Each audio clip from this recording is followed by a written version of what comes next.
नमस्ते। मेरे साथ अभय दुबे साहब हमेशा की तरह, लेकिन इस बार थोड़ा फ़र्क ये कि हम दोनों लोग इस समय यात्रा में हैं, अमेरिका में हैं। और अभय भाई कल क्योंकि वो मन से अभी बात निकल नहीं पा रही, इसलिए शुरुआत वहीं करें। 2 हुँ। अक्टूबर तो हो गई, आज 3 अक्टूबर है, लेकिन जिस तरह से महात्मा गांधी की हम लोग मूर्ति पे गए, इंडियन एम्बेसी के रोड के उस पार, मतलब शायद 4-5 फीट के फासले पे या 10 फीट के फासले पे महात्मा गांधी की मूर्ति। और जब हम लोग गए तो वहाँ तो उस समय भाई कोई हलचल नहीं थी। 10 सवा 10 बजे बताया गया था कि एम्बेसडर साहब आने वाले हैं। तो एम्बेसडर साहब कब आएँगे? लेकिन कोई आयोजन नहीं था। ये भी बताया वहाँ के लोगों ने, जो स्टाफ से जब पूछा, जो अपनी एम्बेसी के बाहर खड़ा था, तो उन्होंने कहा कि नहीं, पहले भी लोग आए हैं, यहाँ पे क्लिंटन साहब भी आ चुके हैं, यहाँ पे ओबामा साहब भी आ चुके थे। उस समय के एम्बेसडर बड़ा आयोजन करते थे, लेकिन अब उसको शायद अ, मुझे मुझे मैं हमारे पास कोई इसका वो नहीं है। तो अबे भाई, ये आप भी वहाँ थे, आपने भी भाई वो सब किया। इससे शुरुआत इसलिए करना ज़रूरी है कि कल 3 चीज़ें इम्पोर्टेंट थी। गांधी जी, लाल बहादुर शास्त्री साहब, और साथ में विजयदशमी भी थी, और जिसमें आरएसएस के 100 साल पूरे हो रहे थे। तो क्या ये पर्पसली ये किया गया कि अगर गांधी जी को ज़्यादा किया जाएगा तो आरएसएस की जो जो भी एक ये नैरेटिव करते हैं वो कम होगा? मैं इस पे पहली एक टिप्पणी ले लूँ कि गांधी को भुलाने से फ़ायदा क्या हुआ बीजेपी? देखिए, राष्ट्रीय स्वयंसेवक संघ अगर चाहता तो बहुत आराम से अपना शताब्दी समारोह मनाने के साथ-साथ में गांधी जयंती को जोड़ सकता था। इससे उसके शताब्दी समारोह को एक अतिरिक्त गरिमा प्राप्त होती और दरअसल उसके लिए राजनीतिक रणनीति के लिहाज से भी ये बेहतर होता। क्योंकि वो ज़माना गुज़र गया है जब राष्ट्रीय स्वयंसेवक संघ वाले हर शाखा में जब बौद्धिक होता था या किसी उनके कैंप में, किसी शिविर शिक्षा शिविर में बौद्धिक होता था तो बड़ी कटु आलोचना किया करते थे गांधी जी की। महात्मा जी कहते रहते थे और बड़ी कटु आलोचना करते थे। और संघ का जो केंद्रीय नेतृत्व था उसमें 1 या 2 व्यक्ति हमेशा ऐसे होते थे जिन्हें गांधी की निंदा करने में विशेष महारत होती थी और जब गांधी की निंदा करवाई जाती थी तो उनके व्याख्यान और उनके बौद्धिक आयोजित किए जाते थे। मतलब उनका संघ में उनकी प्रगति इसीलिए होती थी क्योंकि वो गांधी की निंदा करने में विशेषज्ञ होते थे। वो ज़माना अब चला गया है। अब संघ गांधी की विरासत को हड़पने की कोशिश करता है। लेकिन पीछे चित्र लगाए रहता है, लेकिन दरअसल उनके विचारों से उसका कोई लेना-देना नहीं है। तो अगर वो गांधी जयंती के मौके पर कम से कम दिखावा करने के लिए ही ये सब करते, तो उनको फ़ायदा राजनीतिक फ़ायदा हो सकता था। लेकिन उन्होंने ऐसा नहीं किया और वो ऐसा कभी भी नहीं करते। इसलिए नहीं कि बड़े सिद्धांत प्रिय हैं, बल्कि इससे ये पता चलता है कि दरअसल गांधी जी से वो कोई दूर का भी नाता नहीं रखना चाहते। अब मोहन भागवत सरसंघ चालक साहब ने क्या किया? उन्होंने जब नागपुर के रेशिम बाग मैदान के अंदर जब ये कार्यक्रम चल रहा था, तो उसमें उन्होंने उस कार्यक्रम में अपने वक्तव्य में ये कहा कि अंग्रेजी कैलेंडर के मुताबिक आज महात्मा गांधी का जन्मदिन है। एक लाइन ये उन्होंने बोली बस केवल बस और गांधी जयंती उनके लिए पूरी हो गई। वे गांधी जयंती पे प्रार्थना सभाएँ होती हैं, गांधी जयंती पे श्रद्धांजलि सभाएँ होती हैं, गांधी को समझने के गांधी के ऊपर चर्चाएँ, गांधी के विचारों के ऊपर चर्चाएँ होती हैं। पूरे देश में राष्ट्रीय स्वयंसेवक संघ ने ऐसा कोई कार्यक्रम नहीं बनाया। पहली बात तो मैं ये कहूँगा।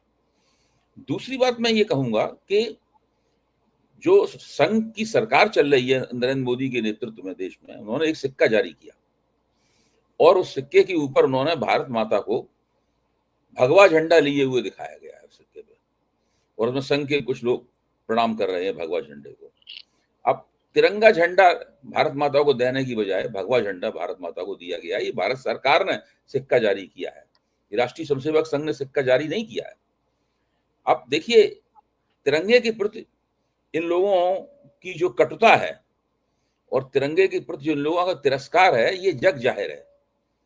15 अगस्त 1947 को भारत को आजादी मिली थी। 14 अगस्त को उसके एक दिन पहले गुरु गोलवलकर ने ऑर्गेनाइजर में लिखा था कि किस्मत के जोर पर इन लोगों को सत्ता मिल गई है और इसकी वजह से ये हमारे हाथ में तिरंगा भले ही थमा दें, लेकिन कोई भी हिंदू इस तिरंगे का सम्मान नहीं करेगा। और हिंदुओं के लिए तो ये तिरंगा मनोवैज्ञानिक दृष्टि से भी खराब है, क्योंकि इसमें 3 रंग हैं, 3 कलर हैं और 3 का जो अंक होता है वो शुभ नहीं होता है। ये गुरु गोलवलकर ने कहा। तो इसका सरदार पटेल ने बहुत कड़ा जवाब दिया था। सरदार पटेल का कहना था कि गुरु गोलवलकर को हिंदू धर्म के बारे में कुछ पता नहीं है। हिंदुओं के 3 सबसे बड़े देवता होते हैं, ब्रह्मा विष्णु महेश, उनकी भी संख्या 3 है। तो मैं केवल ये एक उदाहरण के लिए बता रहा हूं कि ये लोग दरअसल किस परंपरा के अनुगामी हैं। ये गांधी के बारे में ये सब जो बातें करने लगे हैं आजकल, ये सारी की सारी बातें नकली हैं और इनके अंदर साधारण किस्म का जो गांधी के प्रति एक आस्था होती है, सामान्य नागरिक की आस्था, वो आस्था का इतना स्तर भी इन लोगों के साथ नहीं है। तो गांधी के प्रति इनमें कोई रुचि नहीं है। नरेंद्र मोदी की सरकार की गांधी में कोई रुचि नहीं है। अगर होती तो वो गांधी जयंती को, अब इस मौके का फायदा उठाकर नरेंद्र मोदी ने भाषण क्या दिया? उन्होंने भाषण दिया कि गांधी जी ने राष्ट्रीय स्वयंसेवक संघ को समता और समरसता का प्रतीक बताया था। अच्छा, अब बताइए इसका प्रमाण कहां पे है? आज तक इस तरह की बातें इन्होंने कब से कही? ऐसी बातें सरदार पटेल के बारे में भी कही जाती हैं। सरदार पटेल तो उनको राष्ट्रीय स्वयंसेवक संघ को मानते थे कि वो हिंसा और उसका नफरत फैलाने का सबसे बड़ा स्रोत है। अब ये कह रहे हैं कि गांधी जी ने ये कहा था। गांधी जी ने कब कहा था, क्या कहा था, किसी को नहीं पता। 6 साल ये अटल बिहारी वाजपेयी के जमाने में सत्ता में रहे, पिछले 11 साल से सत्ता में है। इन 17 वर्षों में ये ऐसा कोई निष्पक्ष इतिहासकार, भरोसेमंद इतिहासकार, विश्वसनीय इतिहासकार नहीं ला पाए जिसके जो ये बता दे हमें कि भाई गांधी जी ने कब ये कहा था, सुभाष बोस ने कब ये कहा था, सरदार पटेल ने कब ये कहा था। कभी कुछ, आज तक कोई प्रमाण नहीं आया। अच्छा, खास बात और है, संघ की तारीफ केवल वही करता है जो संघ का हो। संघ के बाहर के कोई व्यक्ति उसकी तारीफ नहीं करते, बावजूद इसके कि लोग इतने दिनों से सत्ता में है। इससे आप अंदाजा लगा सकते हैं कि इन लोगों की वास्तविक स्थिति क्या है। जी, जी।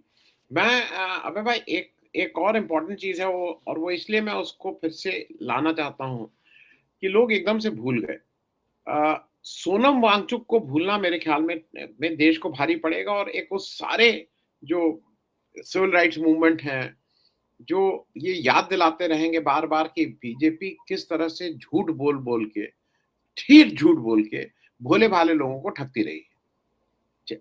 5 साल पहले हिल काउंसिल के इलेक्शंस हुए थे। बीजेपी ने अपने मैनिफेस्टो में लिखित रूप से कहा था कि हम आपको 6 शेड्यूल का दर्जा देंगे, बाकी बहुत से वादे किए थे। उससे बाहर गए। सोनम वांगचुक ने उन्हीं माह सिर्फ याद दिलाने के लिए अपना सत्याग्रह किया। उनको एनएसए में डाल के उदयपुर भेज देना और उनको एक बिल्कुल ठेठ क्रिमिनल की तरह ट्रीट करना। मैं सोनम वांगचुक का जानबूझ के, मुझे इस पे हम लोगों को बात करना चाहिए, इसलिए मैं आपसे कह रहा हूँ इस पे जरा क्योंकि सोनम वांगचुक के साथ जो हो रहा है वो इस समय सिर्फ देश के लिए नहीं, एक जनरल उसके लिए भी खराब है। नहीं, मैं आपसे पूरी तरीके से सहमत हूं। देखिए, भारतीय जनता पार्टी किसी भी ऐसे किसी प्रदेश को कोई विशेष किस्म का दर्जा देना है, किसी को कुछ करना, ये तो राजनीति की प्रक्रिया में सरकारें होती हैं, उनमें स्वाभाविक रूप से ये सब होता रहता है। और लेकिन मोदी जी, अगर आंदोलनकारी सोनम वांगचुक के नेतृत्व में जो आंदोलन हो रहा था, उसकी मांग के आधार पर अगर ये मान लेते, अपना ही किया हुआ वायदा अगर मान लेते, तो वो पूरा श्रेय सोनम वांगचुक को मिल जाता। तो मोदी जी ने उनको कहा कि करते रहो आंदोलन, हम नहीं मानेंगे आपकी बात। इतनी दूर तक मोदी जी ने उसको लंबी ढील दी, लंबा खींचा, क्योंकि वो आंदोलन में हिंसा आ गई। अच्छा, और सोनम वांगचुक ने कहा भी कि ये शांतिपूर्ण आंदोलन की विफलता है। अगर शांतिपूर्ण आंदोलन की बात मान ली जाती तो ये सब जो हिंसा हुई, इसमें भाजपा का दफ्तर फूंक दिया गया और 4 लोग भी गोली से मारे गए, ये सब नहीं होता। लेकिन मोदी जी तो ये मानने वाले हैं ही नहीं। मोदी जी ने तय कर रखा है कि आंदोलन के जरिए अगर कोई मांग की जाएगी, मांग कितनी भी जायज हो, भले ही आप खुद ही उसका वायदा करते रहे हो, जैसे कि लद्दाख के मामले में किया है, तब तक वो मानेगी नहीं उस बात को। आप देखिए, किसानों की मांग भी तब मांगी थी इन्होंने जब 1 साल तक दिल्ली घिरी रही। 1 साल तक बड़ा ऐतिहासिक किस्म का आंदोलन था वो। दिल्ली घिरी रही, और न केवल दिल्ली घिरी रही, जब ये नौबत ये आ गई कि आप अगर नहीं मांगेंगे तो उत्तर प्रदेश के चुनाव में नुकसान हो जाएगा, तब जाके उन्होंने संसद से पास कानूनों को वापस लिया। सोनम वांगचुक के खिलाफ तो संसद में कोई कानून नहीं पास था। ये तो आपने ही बाकायदा उसको, जब 370 में से एक धारा 135 निष्प्रभावी की गई, उस वक्त आपने ही वायदा किया था कि आप ऐसा ऐसा करेंगे। अच्छा, इनको ये भी डर था कि अगर लद्दाख की बात मान लेंगे तो कश्मीर से उठने वाली मांग जो है वो और ज्यादा बड़ी हो जाएगी, तब उस मांग को झुठलाना मुश्किल हो जाएगा। अभी कश्मीर को भी नहीं, वो अपना कश्मीर से किया हुआ वायदा भी नहीं पूरा करना चाहते, लद्दाख से किया हुआ वायदा भी नहीं पूरा करना चाहते।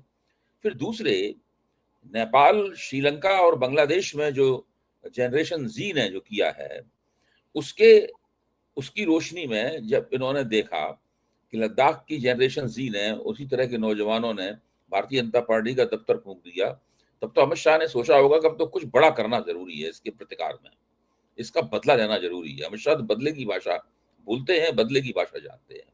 तो उसके लिए उन्होंने सोनम वांगचुक को उठा के राष्ट्रीय सुरक्षा अधिनियम में जेल में डाल दिया और वहां जोधपुर ले गए। तो ये सब जो वो कर रहे हैं, ये इससे इस सरकार का दमनकारी चरित्र जो है वो बिल्कुल स्पष्ट होकर सामने आ जाता है। सोनम वांगचुक एक ग्लोबल हस्ती है, वो बहुत मशहूर हस्ती है और भारत में भी उन्हें बहुत ज्यादा काफी सम्मानित किया गया है, बहुत ही डेकोरेटेड सम्मानित व्यक्ति हैं। और ऐसा करके इस सरकार ने फिर से अपने लिए इनकी सारी दुनिया में इनको संदिग्ध निगाह से देखा जाए और एक निर्वाचित निरंकुश सरकार, जो सरकार निर्वाचित होकर जरूर आई है लेकिन निरंकुश है सरकार, तो इसको मैं निर्वाचित निरंकुशता की संस्थापक सरकार मानता हूं। एक बार फिर से दिखाया है अपना चेहरा कि निर्वाचित निरंकुशों की सरकार है। मैं एक और चीज पे अभय भाई आपसे बात इसलिए करना चाह रहा हूँ। बिहार का इलेक्शन गरमाया हुआ है और बिहार का इलेक्शन कई मानों में इम्पोर्टेंट हो गया है। एसआईआर हुआ है, वोटर लिस्ट नहीं बन रही है। राहुल गांधी और तेजस्वी ने एक वोट अधिकार यात्रा की है। राहुल गांधी नेशनल इश्यूज को ठीक से सामने ला रहे हैं। तेजस्वी अपनी यात्रा में बिहार स्पेसिफिक इश्यूज को ज्यादा तवज्जो दे रहे हैं और दोनों का तालमेल इस समय बिल्कुल ठीक चल रहा है। दूसरी तरफ सीटों को लेके बहुत खींचतान है। लोग इंडिया गठबंधन से ज्यादा तो एनडीए में है। एनडीए में चिराग पासवान क्या करेंगे, उनको सीटें कैसे होंगी। नीतीश कह ही चुके हैं कि मुझे एक सीट ज्यादा ही चाहिए बीजेपी से। इन सारे उसमें पीके कूद पड़े हैं और पहले भी जैसा हम लोगों ने देखा कि पीके को अब ये बताया जा रहा है कि वो तीसरी शक्ति रहेंगे और उनको भी सीटें मिलेंगी और वो किंग मेकर की तरह उनको प्रोजेक्ट किया जा रहा है। और ये हमारे बहुत से सर्वे इस चीज को कर रहे हैं। सर्वे कैसे होते हैं मैं इस पे फिर करूंगा। ये 2024 में भी पीके एकदम से फैक्टर आ गया था। पीके जी सब जगह उपस्थित हो गए थे, सारे चैनल पे, सारी जगह 300 पार 400 पार की बात कर रहे थे। ये पीके फैक्टर कहाँ आया है और क्यों आया है? देखिए, पीके फैक्टर लोकसभा में उसकी जो भूमिका थी, मैं ये मानता हूं विधानसभा में वो भूमिका अलग है। लोकसभा में तो उनकी भूमिका ऐसी थी, ऐसा लग रहा था कि वो भारतीय जनता पार्टी मोदी जी का 400 पार का लक्ष्य है, मतलब जो है उसी के प्रवक्ता से बन गए थे।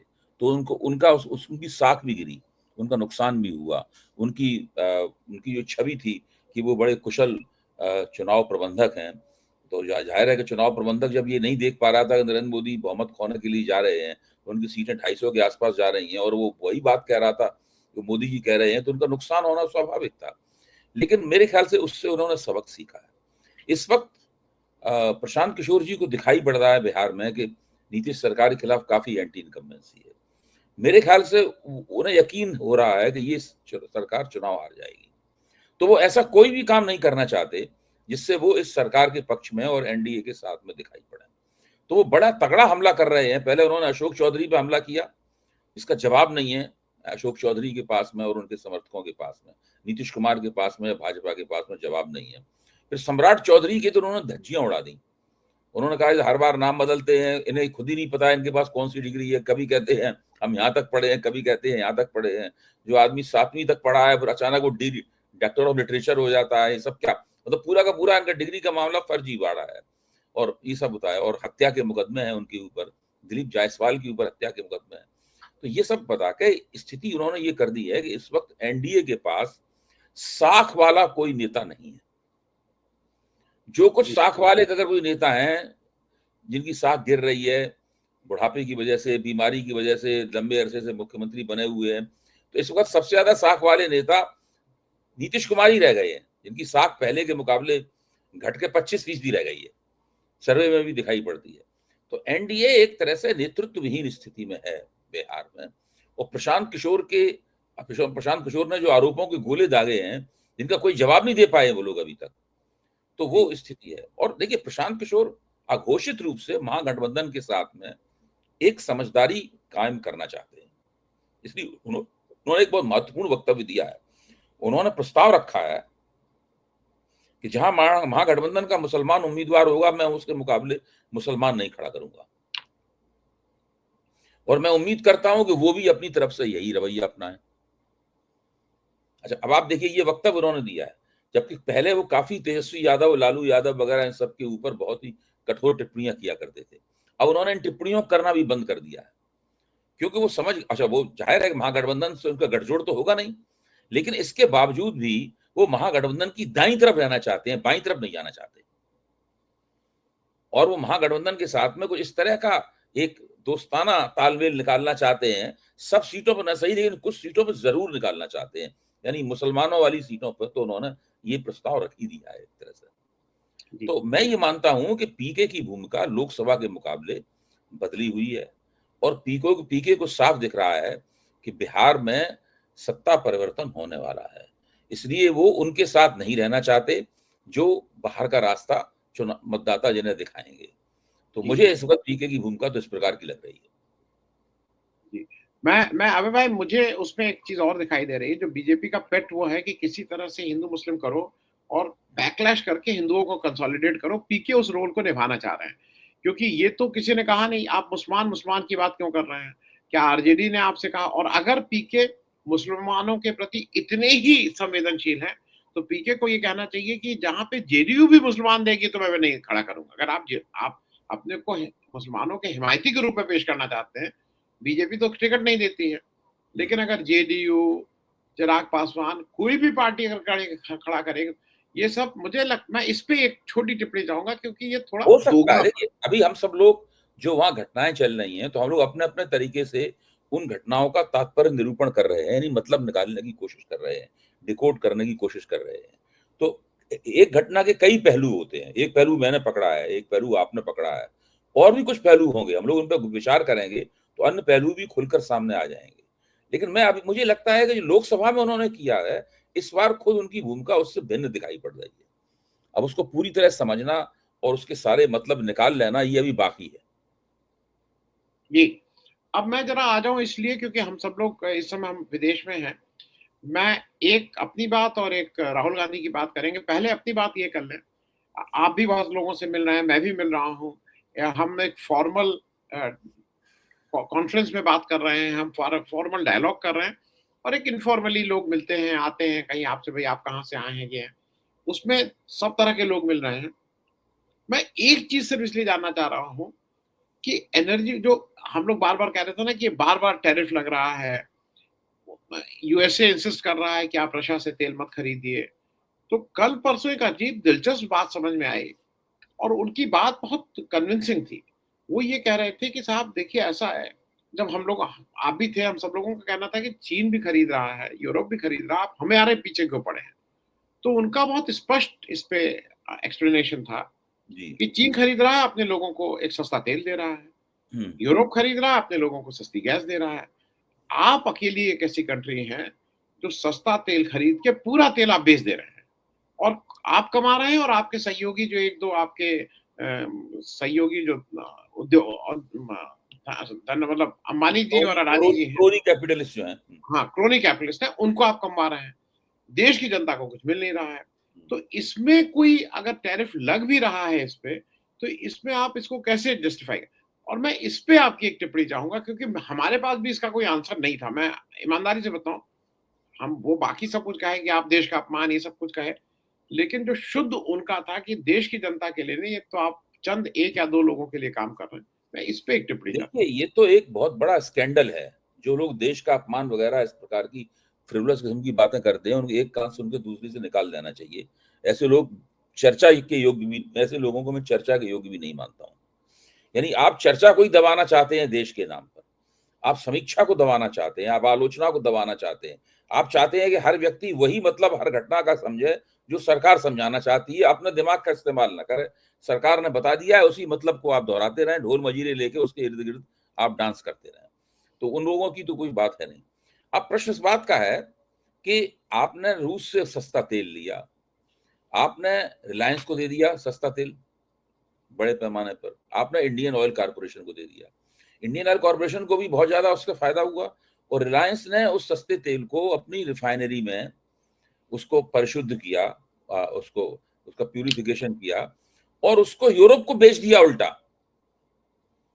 आप सोचिए, महंगे दामों में। और उनकी जो तेल कंपनी है रिलायंस वालों की, उसका प्रॉफिट आप देखिए कितना ज्यादा बढ़ गया है इसकी वजह से। रिलायंस वाले उस प्रॉफिट को छुपाते हैं, बताते नहीं है। हालत ये है कि उस प्रॉफिट को छुपाते हैं, बताते नहीं है। तो ये तो स्थिति चल रही है। अच्छा, अब आप कह रहे हैं कि हमें हमारी एनर्जी की जरूरतें पूरा करने के लिए हम वहां से सस्ता तेल खरीद रहे हैं, ये हमारा अधिकार है, हम कोई हमारे अधिकार पर कोई कैसे कैसे आपत्ति कर सकता है, इस प्रकार के तर्क यहाँ दिए जाते हैं। तो अगर एनर्जी की जरूरतें आप पूरी करने के लिए, तो कम से कम ये तो बताइए कि वहां से जो तेल आप ले रहे हैं वो भारत के किस काम आ रहा है, जी भारत में जी कहाँ उसकी खपत हो रही है। क्या आपने सस्ता तेल लिया तो यहाँ पे तेल की कीमतें आपने क्या कम कर दी हैं? देखिए उल्टा होगा, देखिए अब इन्होंने जीएसटी में जो कटौती की है, जीएसटी की दरों में, तो उससे राज्यों को 7,000 करोड़ रुपए का नुकसान हो रहा है। राज्यों को, राज्य उसकी भरपाई कैसे करेंगे? राज्य अपने अपने इलाके में, अपने अपने प्रदेशों में पेट्रोल और डीजल महंगी करेंगे, उसके ऊपर सेस लगाएंगे, उसके ऊपर एक्साइज बढ़ाएंगे, ताकि वो जो राजस्व में कमी हो रही है उसकी कुछ रिकवरी कर सकें। वहां पे अल्कोहल के दाम भी बढ़ेंगे इन सब प्रदेशों में, क्योंकि ये वो चीजें हैं इनके ऊपर जीएसटी नहीं लगता, ये जीएसटी से फ्री है। तो ये जो पूरी स्थिति है, ये ऐसी स्थिति है जिसमें सरकार का अपना तर्क ही पराजित हो जाता है। जी और जी हाँ, पराजित हो जाता है। और इसकी जब जांच पड़ताल होगी, जो लगातार की भी जा रही है, स्वतंत्र रूप से की जा रही है, तो उसमें और पोल खुल जाएगी कि दरअसल रशिया से जो तेल मंगाया जा रहा है उस तेल का हो क्या रहा है। इसीलिए मैं कहता हूं कि ये स्कैंडल है, इसकी बाकायदा जांच होनी चाहिए कि जी ये जी ऐसा क्या हो रहा है और किसको फायदा इसका पहुंच रहा है। जी। अभी भाई चलते चलते एक ये प्रश्न इसलिए क्योंकि इस समय बहुत हंगामा मच रहा है। राहुल गांधी 4 साउथ अमेरिकन देशों की यात्रा पे हैं। कोलंबिया में उन्होंने मतलब लोगों से बात करते हुए लोकतंत्र की बात और वोट चोरी की बात, इस पे भी बात की। अब यहाँ हंगामा मच गया है कि भाई राहुल गांधी ने विदेशी धरती पे जाके क्या-क्या किया। हम और आप भी वहाँ विदेश में घूम रहे हैं। हम और आप जिसकी वजह से हम सबका बहुत गर्व होता है वो हैं गांधी जी, उसकी आप बात नहीं करते। राहुल गांधी ने अगर ये बात कही है वोट चोरी की और लोकतंत्र को मजबूत करने की, तो इसमें मैं अभी भी नहीं समझ पा रहा हूँ कि इसमें देश का अपमान कहाँ वो कर रहे हैं। एक व्यवस्था की बात कर रहे हैं, एक मेरा पार्टी है। कहना है कि अगर अगर अगर भारत के राजनेता, और अगर उनमें विपक्ष का नेता विपक्ष शामिल है, तो और भी बात है, और बात और भी ज्यादा मेरी बड़ी हो जाती है। अगर विदेश में जाकर भारत के अंदर लोकतंत्र में जो कटौती कर की जा रही है सरकार द्वारा, एक निर्वाचित सरकार संविधान के नाम पर और कानून के नाम पर जिस तरीके से देश में निरंकुशता कायम कर रही है, अगर इसके बारे में वो विदेशों में जाकर इस पूरी परिघटना पर रोशनी नहीं डालेगा, तो वो तो अपने कर्तव्य को पूरा ही नहीं करेगा। राहुल गांधी ये करके सिर्फ अपनी अपनी ड्यूटी निभा रहे हैं, इसके अलावा और कुछ नहीं कर रहे हैं। ये कैसे हो सकता है कि वो संसद में कहें कि ये एक तानाशाह सरकार है, और विदेश में जाकर कहें कि ये लोकतांत्रिक सरकार है? जी, जी, ये कैसे हो सकता है? देश में वो सड़कों पे आंदोलन करें, दिन रात जूझें, यात्राएं निकालें, ये करें वो करें, हैं, और विदेश में जाकर इस सरकार की तारीफ करने लगे, जी, या चुपचाप बैठे रहें, जी, कुछ ना बोलें, घूमे फिरें और लौट आएं? जी, ये कैसे हो सकता है? क्या हम और आप कर सकते हैं ऐसा? जी, भाई, खुद नरेंद्र मोदी अगर विपक्ष के नेता होते तो क्या वो करते ऐसा? जी, बिल्कुल नहीं करते। तो ये जो बीजेपी का पूरा तर्क है कि विदेशों में जाइए तो आप इस तरह की बातें मत कीजिए और इस तरह की बातें कीजिए, बीजेपी से पूछ के बोलिए, जी, हैं? ये सब जो अब ये तर्क है, ये तर्क शुरू-शुरू में जब इस सरकार में आई थी 2014 में, तब कुछ थोड़ा बहुत चल गया था, क्योंकि जनता इनको बहुत सारा एल्बो रूम देने के लिए तैयार थी, बहुत गुंजाइशें देने की तैयार थी। अब तो इनके ये हथकंडे बहुत पुराने हो चुके हैं, पिट चुके हैं। इस जी, तरह के तर्कों पे मुझे नहीं लगता कोई ध्यान देता है। आप देश के साधारण व्यक्तियों को आप भेज दें, वो भी जाकर निंदा करेंगे इस सरकार की। जी, जी। और मैं मतलब ये बात में इसलिए कहना ये आवश्यक था कि विदेश और क्या देश और क्या विदेश, आज जब जिस जिस दुनिया में हम लोग जी रहे हैं, सबके हाथ में मतलब स्मार्टफ़ोन है। जी, जी। सबको सब पता है और इसमें तो एक मौका था। मैं एक अंतिम बात इसलिए कह दूँ क्योंकि वो भी एक इम्पोर्टेंट था। अमेरिका में एक चीज़ और जो लोगों ने कही जिसका हमारे पास जवाब नहीं था। हुँ, उनका कहना था कि आपने जब पहलगाम के बाद एक 7, 8, 10 सदस्यीय टीम भेजी शशि थरूर के नेतृत्व में। हुँ, वो टीम यहाँ आती है हुँ, और वो तमाम लोगों से मिलती है और उसमें डेमोक्रेटिक पार्टी के सदस्य भी थे, जो एक तरह से वहाँ के विपक्षी पार्टी की है। हुँ, वो किसी भी रिपब्लिकन पार्टी के सदस्य या किसी उससे नहीं मिले। तो उनका वो जो वहाँ के लोग ये प्रश्न पूछ रहे थे और मैं आपसे भी इसका समझना कि भई मान लीजिए अमेरिका से कोई आए अभी टैरिफ-वैरिफ की बात चल रही है कि भाई टैरिफ ठीक करो। वो राहुल गांधी से मिलें, वो जाके ममता दीदी से मिलें, वो जाके स्टालिन से मिलें, तेजस्वी यादव से मिलें और फिर चले जाएँ। तो इससे तो मोदी जी और गुस्सा हो जाएँगे भई। तो वही वहाँ हो रहा है शायद। तो ये बेसिक चीज़ ज़रा मैं एक मतलब इनको आता नहीं है या देखिए, जानबूझ के। वो जो पूरा प्रकरण था, जिसमें विपक्ष के सांसदों का इन्होंने एक प्रतिनिधिमंडल बनाए और उनकी पार्टियों से पूछा भी नहीं कि भाई अब आप किसको भेजना चाहते हैं। अपनी मर्ज़ी से इस चक्कर में पार्टियों के अंदर तनाव पैदा करने की कोशिश की इन्होंने, झगड़े पैदा करने की कोशिश की इन्होंने और वहाँ पे भेज दिए उन्होंने। जिन जिन असल में इन सांसदों को ही मना कर देना चाहिए था अपनी तरफ से कि जब तक हमारी पार्टी हमें नहीं भेजेगी, तब तक हम नहीं जाएँगे। लेकिन जैसा कि बहुत सारे सांसद सरकार के सरकार की गुड बुक्स में आने के लिए, सरकार की निगाह में चढ़ने के लिए तैयार बने रहते हैं और इसमें बड़े-बड़े सम्मानित किस्म के नाम भी हैं। हम सब लोग उन नामों को जानते हैं, हम उन नामों को क्यों दोहराएँ अभी। तो ये जो हुआ है, ये दरअसल पूरा प्रकरण इसके पीछे कोई योजना नहीं थी। कोई इसके पीछे कोई विचार नहीं था। अगर योजना होती तो भारत सरकार पहले से उनकी अपॉइंटमेंट लेके रखती कि आप इन्हीं से मिलिए जाके। वहाँ के दूतावास जो हैं, हुँ, इनको बाकायदा सेट करते इनका पूरा दौरा वहाँ पे। ऐसा सब कुछ नहीं हुआ और इसका नतीजा ये हुआ कि ये पूरा वहाँ जाकर एक तरह के अच्छा खासा घूमना-फिरना, राजनीतिक पर्यटन कराए। एक पॉलिटिकल टूरिज़्म जो है ना, वो सरकारी संसाधनों के दम पर किया गया और वहाँ से लौट आए। इससे भारत को विदेश नीति के मोर्चे पर कोई भी लाभ नहीं हुआ।